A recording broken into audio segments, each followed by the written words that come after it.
Olá, minhas irmãs, meus irmãos. Aqui estamos de novo para continuarmos os nossos estudos bíblicos, mas desta vez voltando à lição da escola dominical que deixamos para trás depois deste período e que realmente queremos reiniciar todo este processo.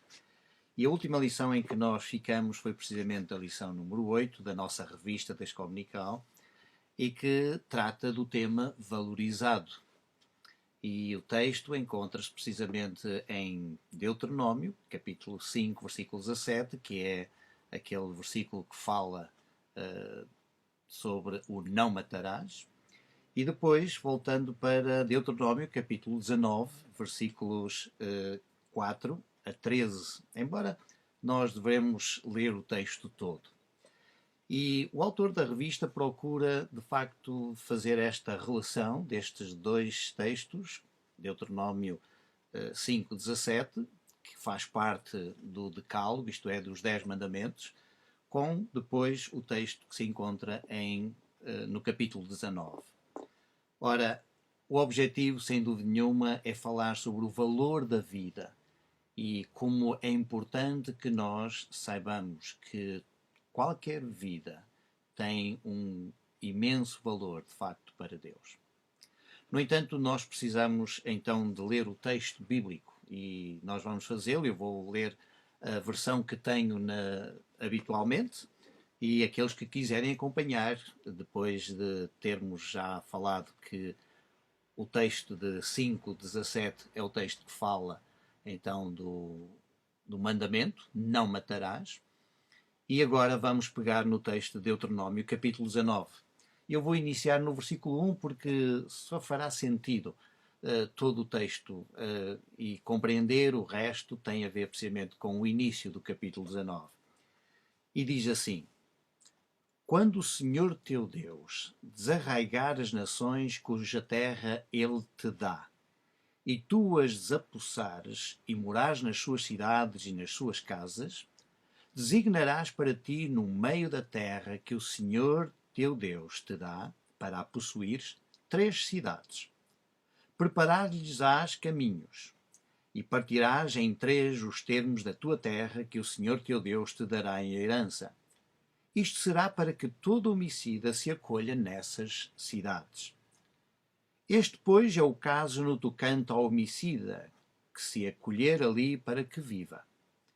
Aquele que involuntariamente matar o seu próximo, a quem dantes não odiava, como por exemplo aquele que entrar com o seu próximo no bosque para cortar lenha e pondo força na sua mão com o machado para cortar a árvore, o ferro saltar do cabo e ferir o seu próximo, de sorte que venha a morrer, o tal se acolherá a uma dessas cidades e viverá, para que o vingador do sangue não persiga o homicida enquanto estiver abrasado o seu coração e o alcance, por ser cumprido o caminho e lhe tire a vida, não havendo nele culpa de morte, que dantes não odiava, pois dantes não odiava o seu próximo.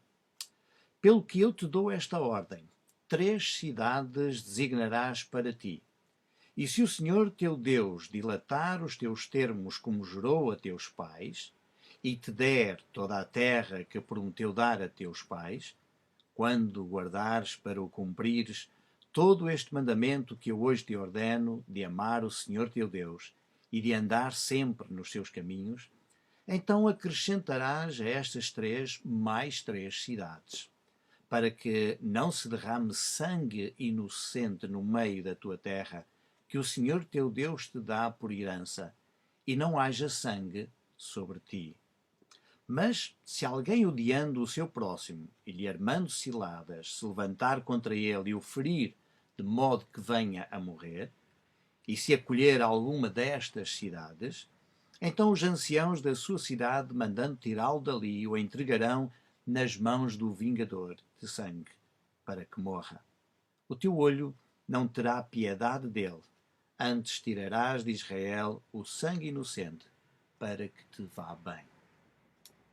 Ora, é este o texto que realmente nós temos, e que nos deve fazer refletir seriamente sobre a questão da vida. E provavelmente nós somos levados a pensar: o que é que significa não matarás? O autor da nossa revista procura dizer que talvez a melhor tradução seja não cometerás homicídio. A realidade é esta. Quando nós pensamos na palavra matar e a palavra assassinar, certamente nós teremos conceitos diferentes. Quando é que uma pessoa mata e não é um assassino? Ou quando é que uma pessoa mata e é um assassino? Haverá diferença, efetivamente, entre matar e assassinar? Realmente, nós, quando pensamos em alguém que mata outra pessoa, ficamos a pensar quais foram os motivos que a levaram realmente a fazer isso. Mas haverá situações, provavelmente, em que nós poderíamos dizer: bem, ele não assassinou, ele matou. Por exemplo, alguém que vai a conduzir um carro e a determinada altura alguém se lança para a frente do seu carro e a pessoa acabou por morrer. Será que o condutor pode ser chamado de um assassino? É evidente que alguns estão a dizer não, não foi um assassino, mas matou uma pessoa. É interessante que a palavra assassinar nunca se usa realmente para a questão de morte de animais. Nunca se ouviu dizer que ele assassinou o cão, assassinou o gato, porque efetivamente não se aplica a palavra assassinar quando se mata um animal. Mas quando se mata uma pessoa, aí sim. Então nós pensamos provavelmente que a questão do assassinato é algo que nós realmente devemos pensar seriamente. Embora na nossa revista o autor também às vezes nos diga que a palavra que é usada para não matarás é uma palavra que normalmente não é usada para as questões de guerra ou em contextos legais. Feito um estudo sobre esta palavra, infelizmente há autores que dizem que esta palavra também é usada às vezes em questões legais e por isso mesmo não se pode dizer que esta palavra realmente só se refere única e exclusivamente à questão de um assassinato. Provavelmente nós diríamos, mas a palavra não é usada em termos da guerra, ou como diz o próprio autor, diz que o ato de tirar uma vida é homicídio, a não ser que o ato tenha sido especificamente sancionado pela própria Bíblia. O que nos leva realmente a ter muito cuidado, porque se a Bíblia diz que nós então podemos matar, então significa que não haverá assassinato desde que a Bíblia o sancione, se a Bíblia autoriza. É evidente que quando nós pensamos em textos como Êxodo, capítulo 21, e que realmente nos fala, por exemplo, assim: quem amaldiçoar o seu pai ou a sua mãe, certamente será morto, ou deve morrer, ou deve ser morto. Então, se em termos legais, quando se manda matar, não se está a assassinar. Portanto, é algo que nós precisamos ter muito cuidado. Como, por exemplo, quando nós lemos no versículo 16 do Êxodo 21, quem furtar algum homem e o vender, ou mesmo se este for achado na sua mão, certamente será morto. É por isso que, em alguns lugares, as pessoas acham que a pena de morte realmente não é um assassinato. E nós precisamos ter cuidado. De facto, este texto que nós temos do capítulo 19 de Deuteronômio faz parte de um bloco de textos que vai desde o capítulo 12 até ao capítulo 26. Os estudiosos, ao lerem o texto de Deuteronômio, verificaram que realmente há estes blocos que são fundamentais, importantes, no fundo, até para nós podermos interpretar de uma forma mais correta aquilo que estamos a ler. E que, no fundo, este bloco de 12 até 26 contém uma série de leis que abrangeram vários períodos diferentes na história de Israel. Estas leis, quando comparadas a textos que nós encontramos que são muito semelhantes ao texto de Êxodo, revelam que o escritor ou o editor desta obra foi fazendo mudanças significativas e até mesmo acrescentos. É por isso que realmente este texto do capítulo 19 provavelmente terá sido uma reflexão com base no texto que nós encontramos em Êxodo, capítulo 21, versículos 12 a 14. E certamente que o redator deste texto agora, pensando naquilo que estava escrito já em Êxodo 21, 12 a 14, então pensou que haveria necessidade realmente de acrescentar e atualizar este texto ao momento em que ele estava a viver. Claro que com isto não quer dizer que ele não estivesse a ser orientado pelo Espírito Santo, pelo contrário, é isso mesmo, que pegando ele em textos que seriam gerais e talvez não tão aplicativos, era necessário aplicar agora esse texto a situações muito concretas em que ele vivia. Por isso, quando nós vamos interpretar um texto como este, nós precisamos de estar conscientes de algumas conclusões que professores do Antigo Testamento, nas escolas de teologia, chegaram e as quais certamente nos irão elucidar sobre certos temas que, à partida, poderão até ser complicados. Primeiro, certas leis antigas são aplicadas a novas situações, de modo que o povo não se comporte como antigamente, que é o caso que nós temos aqui. Um professor do Antigo Testamento chamado Brevard Childs, ele escreveu na sua introdução ao Antigo Testamento o seguinte: o efeito deste arranjo das leis dentro dos capítulos 12 a 26 é legitimar o princípio da mudança dentro da lei. Ele acaba por dizer: a vontade de Deus não é um estatuto sem vida. A vontade de Deus é realmente algo que precisa ser renovado e reutilizado e até atualizado aos contextos que nós vivemos. Um segundo aspecto na interpretação deste texto é que as leis de Deuteronômio descrevem situações que não se encaixariam no tempo de Moisés e que apontam assim para o futuro, e este futuro a todos os níveis. Um terceiro aspecto que nós devemos ter em atenção quando lemos o livro de Deuteronômio, e nós vamos fazê-lo agora nas próximas lições, as leis deste bloco foram inseridas numa moldura redacional que está relacionada com a centralização do culto. Isto é, o autor realmente tinha uma grande preocupação, que era que o povo se concentrasse num lugar para a adoração a Deus. E certamente estava na sua mente a ideia de que Jerusalém era o centro onde as pessoas se deveriam reunir. Se nós, por exemplo, lermos o início do capítulo 12, nós verificamos claramente que há uma preocupação em estabelecer um lugar próprio para essa adoração. Vejam lá os versículos 5 e 6 do capítulo 12.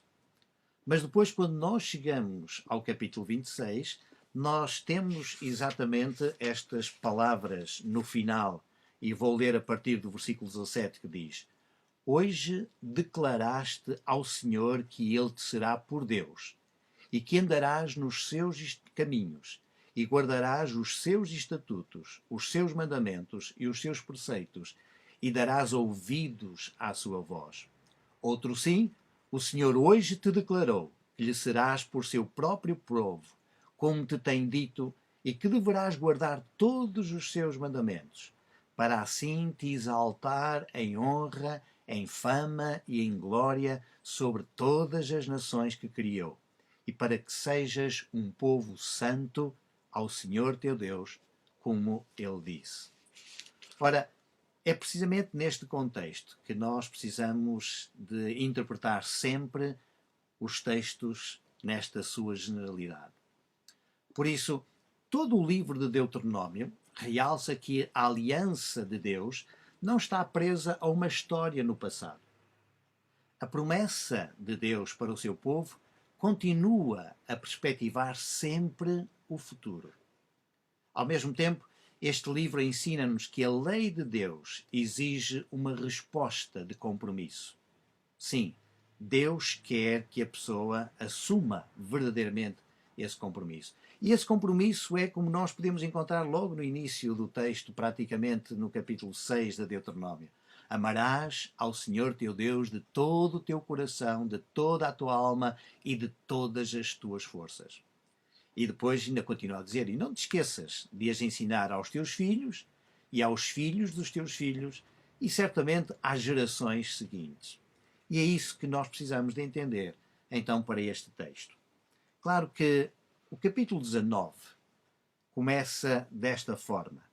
Quando o Senhor teu Deus desarraigar as nações cuja terra ele te dá, e tu as apossares, e morares nas suas cidades e nas suas casas, então designarás, ou prepararás, ou estabelecerás para ti, no meio da terra que o Senhor teu Deus te dá, para a possuires 3 cidades. Aquilo que acontecia no passado, certamente, era que as pessoas tinham o direito sempre a vingar-se quando alguém matava um familiar seu. Agora o autor pega neste texto e faz aqui toda esta introdução para mostrar exatamente o seguinte. Em primeiro lugar, aquilo que ele mostra logo no início do versículo 1 é que Deus é que é soberano sobre todas as coisas. Este Deus é que efetivamente atua. Israel não precisava de ter uma força militar para retirar as pessoas dali. Pelo contrário, o texto diz que é o Senhor teu Deus. Ele é que vai, efetivamente, algumas versões têm exatamente a exterminar, destruir as nações cuja terra ele te dá. Mas esta palavra que nós temos aqui para desarraigar, ou inclusive outros usam destruir, significa verdadeiramente este sentido de separar, dividir, e também tem o sentido de cortar, sim. A palavra aparece em Deuteronômio cerca de 17 vezes, com sentidos certamente diferentes, que vão desde o estabelecer uma aliança, como acontece no capítulo 5, versículo 2, o verbo é o mesmo, assim como cortar árvores, como aparece no capítulo 20, versículo 20, em que o verbo também é o mesmo. E esta realmente forma verbal que nós temos aqui no versículo 1 do capítulo 19 é que ela apresenta-se exatamente numa forma causativa. Isto é, denota que Yahvé é quem provoca a ação. Deus sempre tinha dito exatamente isto ao povo de Israel. Eles não precisariam praticamente fazer nada a não ser entrar pela terra, porque o Senhor iria sempre afastando os povos que ali viviam, para que o povo pudesse estabelecer-se. Agora, o que Deus realmente quer, de uma forma muito clara, é que este povo não adote as práticas que efetivamente os povos que lá estavam tinham. Se nós lermos no capítulo 18, realmente nós lemos no versículo 9: quando entrares na terra que o Senhor teu Deus te dá, não aprenderás a fazer conforme as abominações daqueles povos. Portanto, há uma série depois de coisas em que os povos que estavam ali costumavam fazer, e Deus diz: ao entrares nesta terra, não faças realmente isso. Se nós pensarmos que este texto foi escrito certamente numa altura em que o período monárquico estava em grande, portanto, verificamos que havia muitos reis, tanto de Judá como de Israel, que faziam exatamente aquilo que os povos pagãos costumavam fazer. Portanto, estas nações que realmente Deus continua a ter o controle e o domínio sobre elas. E isso é importante nós entendermos, é que Deus é aquele que ainda continua a ter domínio sobre todas as nações. E é Ele que atua, é Ele que faz. Nós não precisamos realmente fazer nada para que as nações possam subjugar-se de facto ao poder de Deus. Deus continuará a fazer isso. Agora, o que este texto nos mostra é que a terra é Deus que a dá. E ela é uma dádiva de Deus. Daí que, quando nós lemos a expressão seguinte, que foi traduzida normalmente por desapossar, na realidade o verbo é o verbo que significa herdar, né? e tu herdarás e morarás exatamente. Portanto, a palavra aqui está associada exatamente ao verbo dar. Portanto, Deus dá e tu herdas, conforme nós vamos vendo isso depois nos textos realmente seguintes, porque é isso mesmo que nós encontramos. No capítulo 21, versículo 1, nós lemos: se na terra que o Senhor teu Deus te der para a possuires, isto é, ou para a herdares, é verdadeiramente esta ligação que nós temos entre o verbo dar e depois o verbo que vem a seguir, que também pode ser traduzido por herdar. Portanto, é isso que o povo precisa de fazer. Realmente receber a terra como uma dádiva de Deus, como uma bênção de Deus. E é evidente que nesta altura a palavra terra também pode estar associada a um aspecto muito mais amplo do que propriamente só a questão da terra de Canaã. Claro que o texto é inserido exatamente nesse contexto, mas o escritor certamente terá ideias muito mais amplas do que propriamente se referir única e exclusivamente àquele lugar. Até porque quando nós olhamos para o texto, nós verificamos que Deus continua a dizer: sim, então tu separarás para ti no meio da terra que o Senhor teu Deus te dá. E reparem exatamente nesta expressão, no meio da terra que o Senhor teu Deus te dá. E é evidente que quando nós pensamos no meio da terra, no centro da terra, se pensarmos assim, mas afinal, qual é este centro da terra? Claro que durante algum tempo o povo sempre teve esta ideia. O meio, o centro da terra é Jerusalém. É onde está o templo, não é? E isso certamente levaria a que as pessoas ficassem muito orgulhosas dessa sua própria localidade. No entanto, aquilo que Deus acaba por dizer é: não, tu vais separar 3 cidades. À partida, nós iríamos pensar que Deus está a dizer que no meio as 3 cidades ficariam todas juntas ali. Mas nós vamos verificar que não é assim, porque mais adiante realmente nós encontramos esta situação de ser a terra dividida em 3 partes, como nós lemos no versículo realmente mais adiante. Agora, preparemos de facto toda esta situação, porque quando nós olhamos para o versículo 3, esta expressão que tem sido realmente muito complicada para a maioria dos estudiosos, para mim provavelmente também será, embora alguns tenham chegado exatamente a esta conclusão de que, no fundo, a palavra preparar o caminho, ou preparar-te-ás o caminho, fica assim de uma forma talvez vaga, sem saber exatamente a que é que o autor estará a referir-se, porque é que seria isto. Há quem pense então que seria uma questão de se preparar de facto os caminhos para estas cidades, para as pessoas poderem facilmente chegar a essas cidades. Seria uma questão de preparar o acesso às cidades. No entanto, o verbo preparar também tem um sentido que poderia ser determinado por determinar, ou até mesmo quando nós olhamos para esta palavra noutros contextos, verificamos que ela tem um sentido, no fundo, de culto, um ato de culto.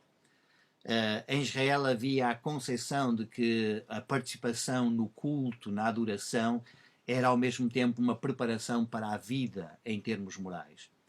É por isso que nós lemos no salmista, no Salmo 119, versículo 5, o salmista dizendo o seguinte: que os meus caminhos sejam estabelecidos para que eu guarde os teus estatutos. Ou então podemos lembrar aquele versículo tão conhecido de toda a gente, não é? Lâmpada para os meus pés é a tua palavra e luz para o meu caminho. Portanto, a palavra caminho surge efetivamente como sendo uma referência à questão da nossa vivência e da nossa vida, naquilo que nós vamos efetivamente fazer. E por isso, nós pensarmos que o escritor também, que começou no capítulo 12 a falar sobre a questão do ato de culto, certamente que ele aqui também diz que nós devemos preparar exatamente para a vida. E essa preparação tem a ver precisamente com o nosso ato de adoração a Deus. Por isso, tudo aquilo que vai ser dito a seguir deve estar sempre inserido exatamente numa concepção de culto, de adoração verdadeiramente a Deus. Porque é disso que se trata realmente este texto. Por isso, reparem, este versículo 3, inclusive, diz assim: e partirás em três os termos da tua terra. Partirás em três os termos da tua terra. É isso mesmo que nós efetivamente encontramos aqui.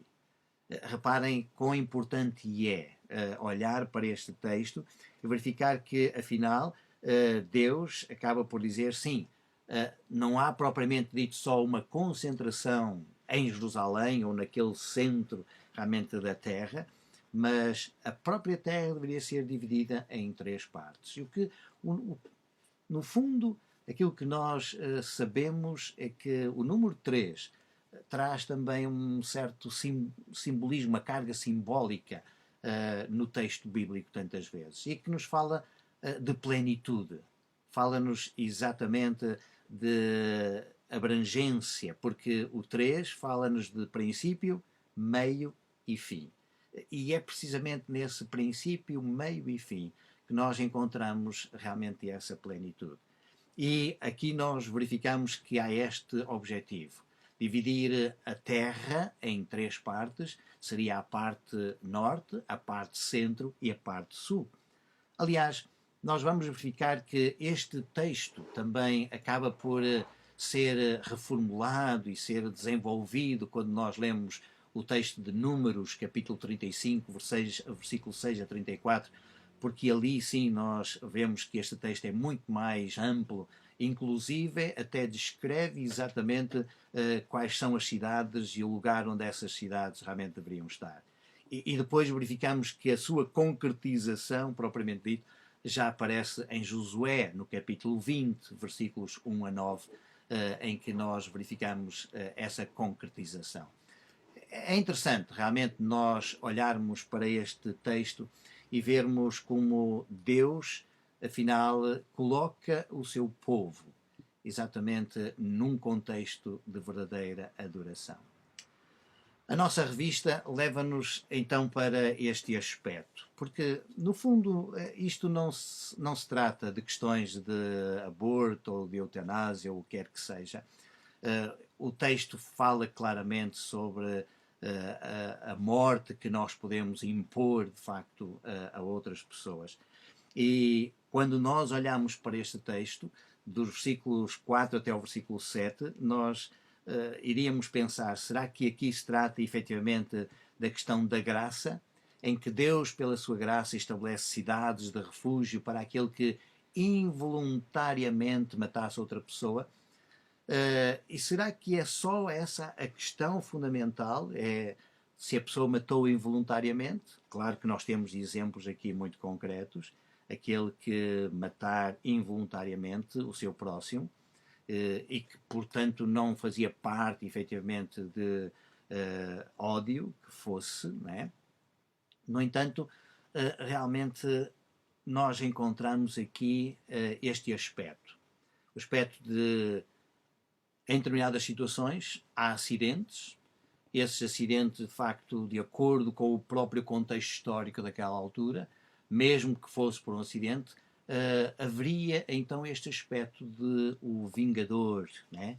Aquele vingador de sangue que viria para matar aquela pessoa que tivesse provocado a morte a um dos seus familiares. É interessante porque nós, ao olharmos para esta expressão que aparece aqui sobre aquele que é considerado o vingador, porque no fundo a palavra em si, que é traduzida por vingador, também pode ser traduzida por remidor, o remidor de sangue, porque é a palavra hebraica goel. Aqui esta palavra estará associada, sem dúvida nenhuma, em primeiro lugar, à questão que historicamente as pessoas viviam e que por isso mesmo esta pessoa achava-se no direito de vingar a morte do seu familiar. No entanto, nós encontramos aqui esta preocupação. Não, mas se a morte foi provocada acidentalmente, esta pessoa teria direito, não é, a ser restaurada na vida. E por isso mesmo aparece aqui então esta questão das cidades, que o autor aqui não fala que elas sejam cidades de refúgio. Não, ele nunca mencionou aqui no livro de Deuteronômio a questão das cidades de refúgio, mas sim como cidades aonde esta pessoa se podia recolher, onde ela se poderia efetivamente habitar. E é interessante precisamente este aspecto. Todo aquele homem, no fundo, que fosse homicida. E reparem que a palavra, no fundo, aqui é usada exatamente nesse sentido, o assassino. Se é que nós podemos dizer que esta palavra só se refere, efetivamente, aos assassinos. Mas, pelos vistos, a palavra é usada para pessoas que praticam, efetivamente, atos involuntários. E que nos levaria, efetivamente, a pensar, então, se é um ato involuntário, se foi realmente um acidente, então a pessoa não é um assassino. Mas, neste caso, contexto geral, de maneira nenhuma nos leva realmente a pensar nisso. Ele matou o seu próximo. E é precisamente esta a referência que vai continuar a ser usada. Ele continua a ser chamado de homicida, mesmo quando de facto fez algo que foi involuntariamente, como nós encontramos no versículo 5. Por isso, o texto, ou o redator em si, ao usar esta palavra, estará a usá-la precisamente em todos os contextos e não pura e simplesmente só para o facto de a pessoa realmente ter matado alguém por vontade própria ou porque planeou. Vejamos aquilo que nos diz o versículo 6. Ele deve realmente recolher-se a uma dessas cidades e viverá, diz-nos o final do versículo 5, precisamente agora naquilo que nós encontramos no versículo 6, que é o seguinte: para que o vingador do sangue, ou se nós quisermos o remidor do sangue, não persiga o homicida enquanto estiver abrasado o seu coração e o alcance por ser cumprido o caminho e lhe tire a vida. Aqui claramente nós temos esta preocupação do escritor. Se inicialmente havia a ideia de que o único lugar de proteção ou de aconchego seria a cidade de Jerusalém ou seria o templo, há textos, efetivamente, em que isso acontece.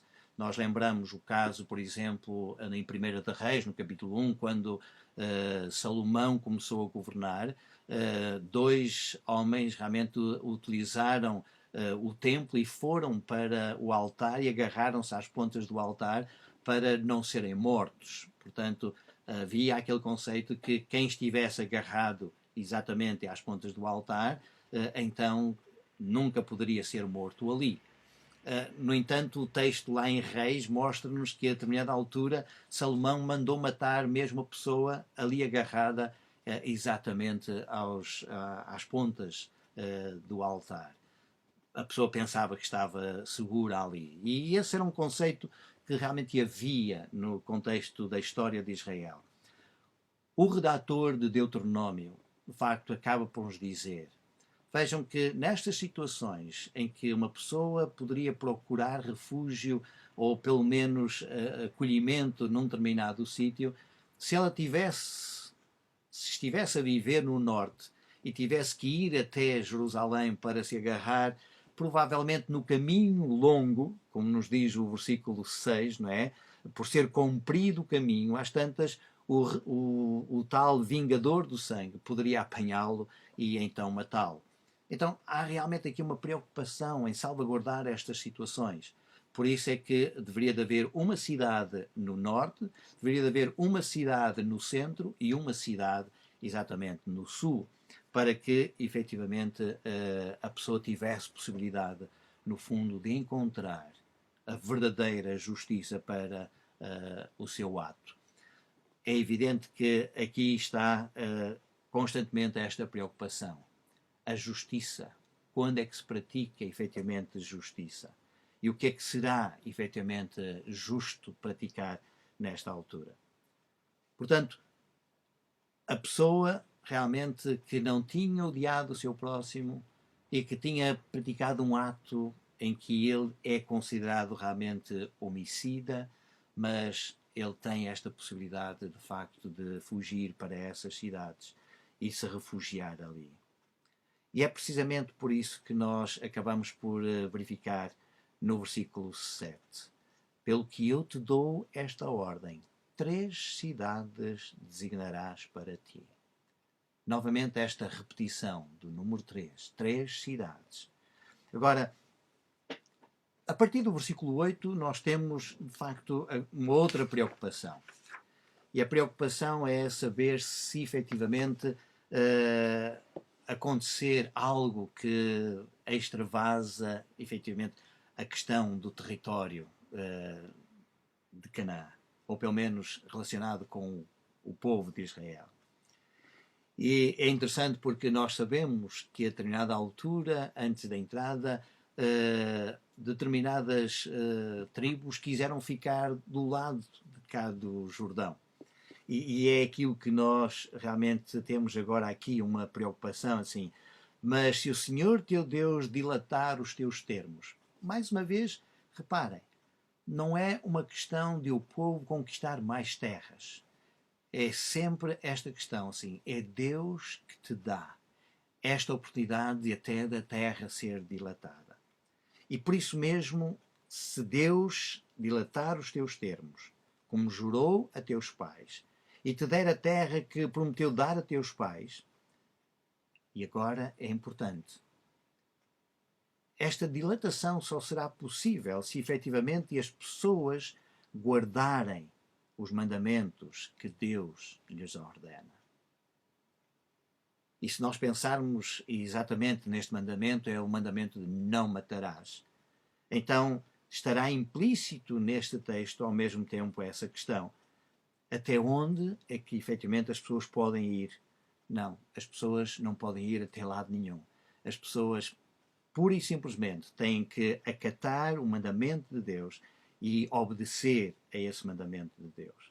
Isto para não criar situações em que efetivamente nós possamos dizer não, por questões realmente necessárias ou por questões de fazer vingar o direito, a liberdade e a justiça, então eu posso atacar a outra nação, eu posso realmente mandar o meu exército para a outra nação e destruir aquela nação, ou pelo menos os ditadores, se assim nós podemos chamar realmente em termos de ditadores. Reparem que esta não é propriamente a intenção, efetivamente, de Deus. Deus continua a dizer, sou eu que faço, sou eu que dirijo, sou eu que controlo todas as coisas. Tu a única coisa que tens de fazer é andar e guardar os meus mandamentos. E por isso, isto está associado, inclusive, à questão de amar o Senhor teu Deus e de andar sempre nos seus caminhos. Este comentário que o redator faz aqui no texto, certamente é para fazer pensar todas as gerações seguintes, pessoas que viessem a ler este texto posteriormente, que a coisa mais importante, sem dúvida nenhuma, é amar o Senhor e andar nos seus princípios, andar nos seus caminhos, os caminhos de Deus. E é por isso que Deus, através dos seus profetas, sempre disse: os meus caminhos não são os vossos caminhos, os meus pensamentos não são os vossos pensamentos. E isso faz com que as pessoas realmente tenham esta atenção. Agora, faz parte, efetivamente, do povo de Deus, então dizer assim, então acrescentarás a estas 3 mais 3 cidades. Provavelmente para lembrar, mais uma vez, a questão de princípio, meio e fim. Norte, centro e sul. E isto levaria a que o povo tivesse esta verdadeira consciência que haveria sempre a possibilidade da pessoa encontrar vida quando fosse para uma destas cidades. E esse é o objetivo. Reparem que no versículo 10 nós lemos exatamente isto, para que não se derrame sangue inocente no meio da tua terra.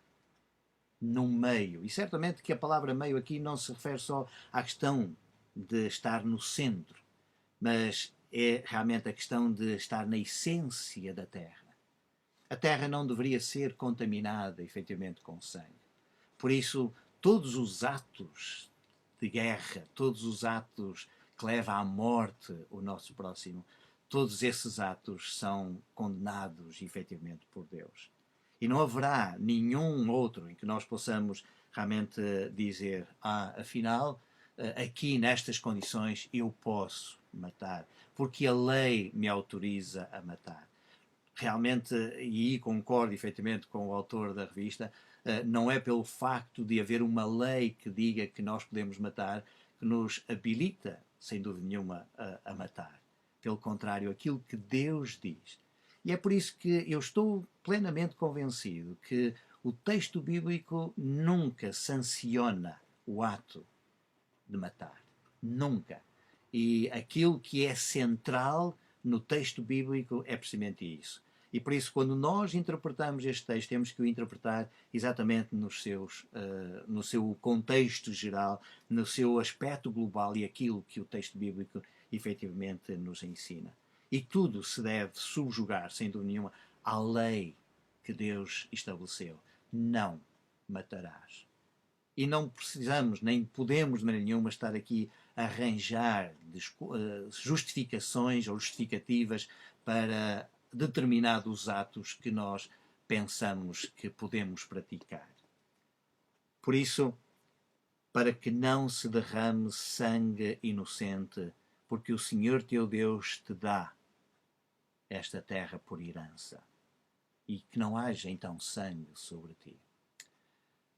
Se nós pensarmos, de facto, nesta questão, provavelmente ficamos a pensar que o autor não está a escrever só para a sua geração naquele tempo. O livro foi realmente colocado em termos de cânon e o povo judeu e o povo israelita, ao longo das suas gerações, olhou para este texto, de facto, de uma forma diferente.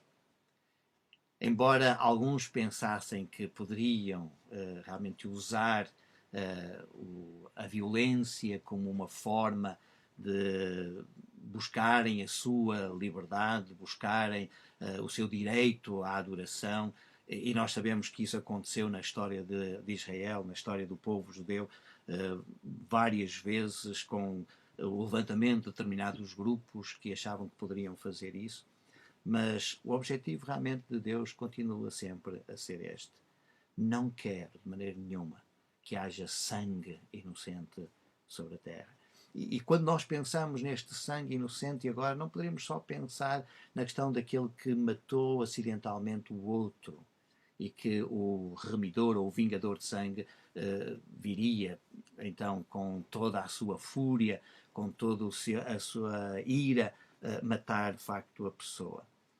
Não, teremos de ir um pouco mais além do que isso. Certamente que nós ainda ficamos a pensar, mas mais adiante, dos versículos 11 até aos versículos 13, nós temos aqui um mas. Embora este mas não seja propriamente uma adversativa assim tão forte, diz assim, contudo, quando alguém odeia ao seu próximo e lhe arma cilada, se levantar contra ele e o ferir, de modo que venha a morrer e se acolher a alguma destas cidades, então ele deve ser retirado dali.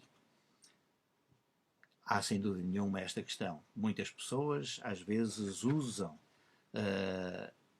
ou usavam isto como um pretexto, então, para se verem livres de determinados atos, principalmente de justiça. Nós vemos isso no texto de Reis, exatamente. Aquelas pessoas que mataram outros traiçoeiramente, sem realmente obedecerem às ordens do rei Davi, Salomão acaba por dizer, não, esta pessoa precisa ser retirado daquele local que ele pensa que é o local do seu refúgio, para ser então julgado. É este o contexto, provavelmente, em que este texto se encontra. E que há necessidade, então, de verificar que há determinados atos que nós praticamos que não devem ser de maneira nenhuma pelo menos, sermos benevolentes ou sermos piedosos com essa situação. No entanto, não é uma questão de nós agora aplicarmos este texto e sim, então temos direito de facto a matar. Não, a ordem continua a ser a mesma. Até porque se nós pensarmos exatamente aqui nesta situação, a questão de para que morra é uma palavra teológica, sem dúvida nenhuma. É a mesma palavra que é usada no livro de Gênesis, quando nós ouvimos Deus dizendo exatamente ao ser humano que no dia em que eles comessem daquele fruto, certamente morreriam. Verdadeiramente eles morreriam. E é precisamente isso. Naquele dia em que eles comeram do fruto, eles morreram. E a realidade é esta, é que eles, na sua morte, tiveram que ser retirados daquele jardim, foram expulsos, por assim dizer, do jardim. E é isso mesmo que nós encontramos aqui.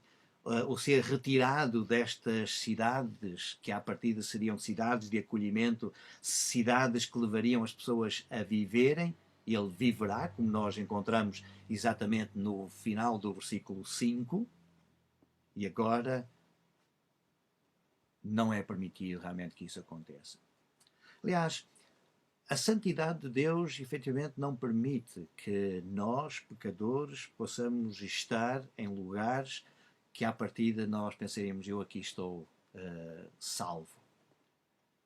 Não é pela nossa própria ação que nós pensamos que depende a nossa salvação. Não, de maneira nenhuma. Agora, aquilo que nós aprendemos deste texto está associado exatamente com aquilo que agora, em termos canónicos, nós poderemos olhar para os ensinos de Jesus. Aliás, se repararem exatamente no capítulo 18, no versículo 15, nós lemos exatamente esta expressão: o Senhor teu Deus te suscitará no meio de ti, dentre teus irmãos, um profeta semelhante a ti. A ele ouvirás. É interessante porque este texto tem sido exatamente interpretado como sendo uma referência ao Messias. A referência àquele profeta dos profetas, aquele que é mais do que o profeta Moisés. E que esse é efetivamente Jesus Cristo. E é precisamente olhando então para todo este contexto, verificando que a palavra de Deus não ficou presa lá no passado, mas foi realmente atualizada, reformulada, agora com o Novo Testamento, quando nós ouvimos aquilo que Jesus diz. Sim, não é só a questão de dizer não matarás, pois eu vos digo que aquele que disser ao seu irmão raca, aquele que disser ao seu irmão louco, aquele que efetivamente se irar contra o seu irmão, esse é realmente réu de juízo.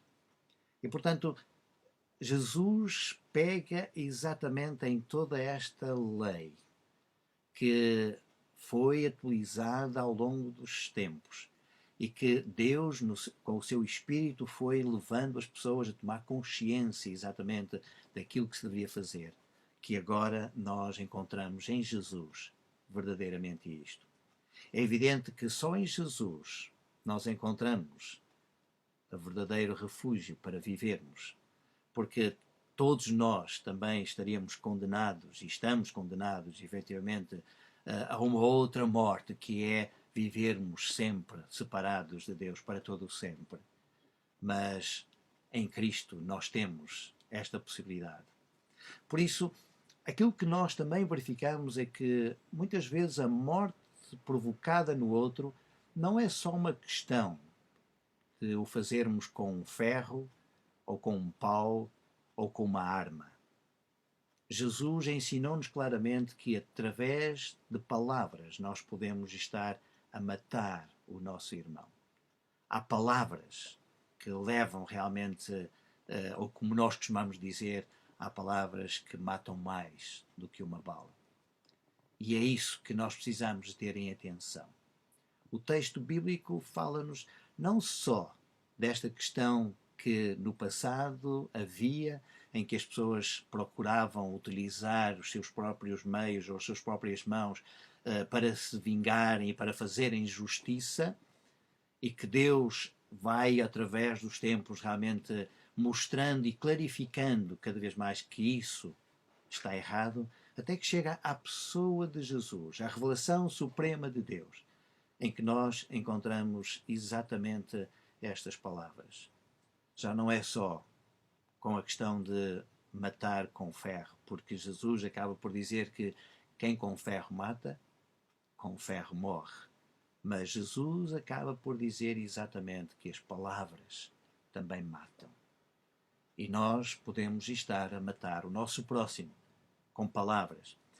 Provavelmente até poderemos dizer que há palavras que nós dizemos de uma forma inocente e até nem pensaríamos, tampouco não tínhamos a intenção de ferir ou de magoar quem quer que seja.